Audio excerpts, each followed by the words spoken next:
अस्सलाम वालेकुम रहमतुल्लाहि व बरकातुहू। मैं डॉक्टर काजी आपका भाई आपका खादिम खुशामदीद करता हूँ आपको इस वीडियो में। मेरे पास एक बहुत अहम सवाल आया है। सवाल ये है कि इस साल हज 2026 में जितने भी हज हुज्जाज ने एप्लीकेशन जमा करवा दी है, अब उसकी जो कुरानदाजी जो है, लकी ड्रॉ जो है, किन की सिलेक्शन हुई है, किन की सिलेक्शन नहीं हुई, कौन रह गए हैं, वो कब होगा। तो मैं आपको बताता चलूँ कि जिस तरह से आप जानते हैं कि अल्हम्दुलिल्लाह हज एप्लीकेशंस का प्रोसेस जो है वो मुकम्मल हो चुका है।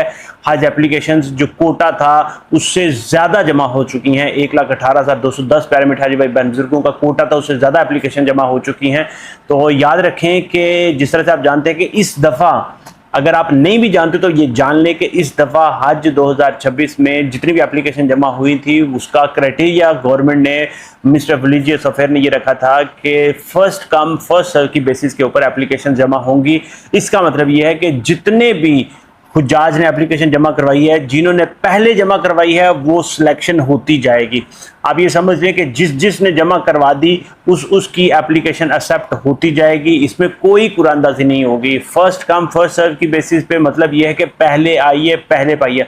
जिसने पहले एप्लीकेशन जमा करवा दी उसकी एप्लीकेशन कबूल हो गई। जो एप्लीकेशन का कोटा मुकम्मल होने तक, उससे पहले तक जिसने जमा करवा दी वो सारे हुज्जाज इंशाअल्लाह ताला, वो सारे एप्लीकेशन वाले प्यारे मिठा जी भाई बहन बुजुर्ग इंशाअल्लाह ताला हज 2026 के मुबारक सफ़र पर रवाना होंगे इंशाअल्लाह ताला। इसमें कोई कुरानदाजी नहीं होगी, कोई लकी ड्रॉ नहीं होगा, कोई जो है सिलेक्शन नहीं होगी। जितनों ने जमा करवाया है सबका कुरानदाजी, सबका सिलेक्शन होगी और सबका ये कंफर्म है कि इंशाअल्लाह ताला वो हज 2026 के सफ़र पर रवाना हो जाएंगे इंशाअल्लाह ताला। वो हज 2026 के सफ़र पर रवाना हो जाएंगे इंशाअल्लाह ताला।